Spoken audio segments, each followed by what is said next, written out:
जय श्री श्याम मित्रों, स्वागत है आपका अपना चैनल शिवानी शायर में। आज हम लेकर आए हैं एक सुंदर से कहानी जिसमें आप सुनेंगे और देखेंगे कि एक मूर्ख राजा कैसे अपने राज्य का विनाश कर रहा है और उस राजा का चालाक मंत्री कैसे राज्य की रक्षा करता है, कैसे राजा को मूर्ख से चालाक बनाता है। अगर आपको हमारी कहानी पसंद आए तो कृपया वीडियो को लाइक करके चैनल को सब्सक्राइब करें और कमेंट करके अपनी राय जरूर साझा करें।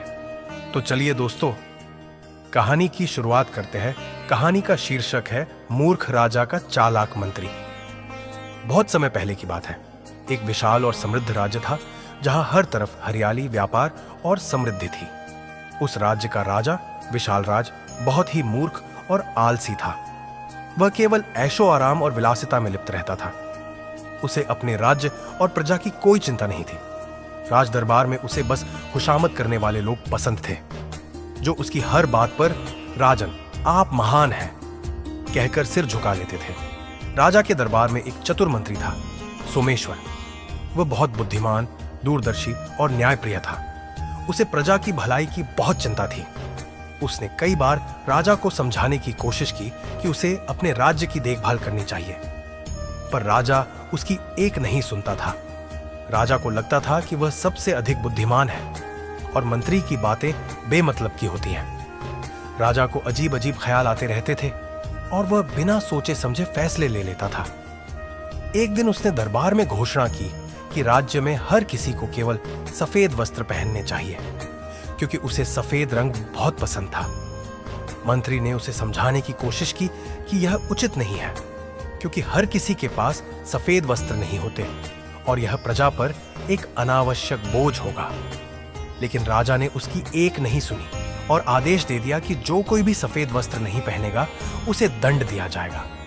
इसके कारण गरीब लोग जो नए वस्त्र नहीं खरीद सकते थे बहुत परेशान हो गए। कई लोग पुराने कपड़ों को सफेद रंग में रंगने लगे, जिससे उनके पैसे और समय की बर्बादी हुई। लेकिन राजा को इससे कोई फर्क नहीं पड़ा। कुछ दिनों बाद राजा को एक और मूर्खतापूर्ण विचार आया। उसने घोषणा की कि राज्य में हर आदमी को दिन में 3 बार दरबार में आकर उसे प्रणाम करना होगा।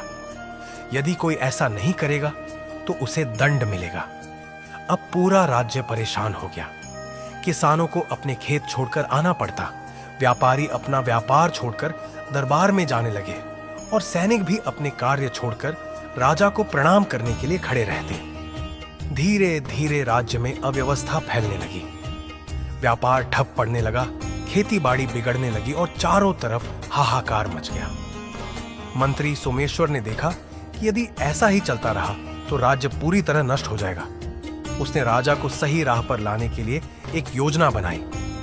एक दिन वह राजा के पास गया और बोला, महाराज, मैंने सुना है कि पड़ोसी राज्य का राजा एक ऐसा अनमोल हीरा धारण करता है जो उसे अमर और सबसे बुद्धिमान बना देता है।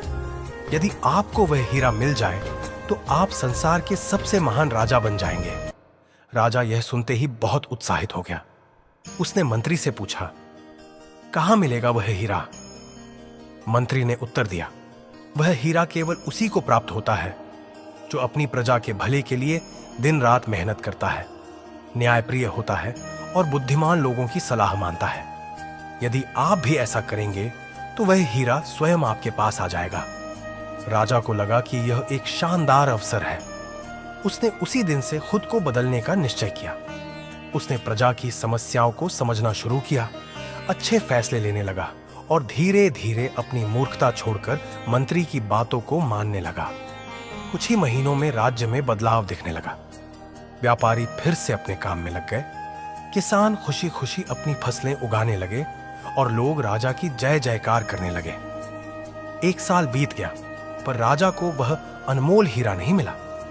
उसने मंत्री को बुलाया और गुस्से में पूछा, मुझे वह हीरा अब तक क्यों नहीं मिला? मंत्री मुस्कुराया और बोला, महाराज, वह हीरा तो आपके पास पहले से ही है।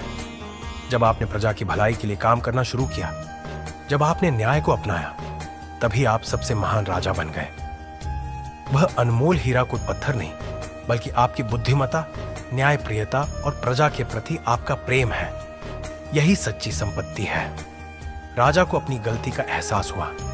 उसने समझ लिया कि असली शक्ति केवल सत्ता में नहीं बल्कि प्रजा के कल्याण में है। उसने मंत्री को धन्यवाद दिया और अपने जीवन में हमेशा न्याय और समझदारी से फैसले लेने का प्रण किया। इस कहानी से हमें यह सीख मिलती है कि कोई भी व्यक्ति कितना भी उच्च पद पर क्यों ना हो, यदि उसमें बुद्धिमानी और न्यायप्रियता नहीं होगी तो उसका पतन निश्चित है। एक चतुर व्यक्ति अपनी बुद्धिमत्ता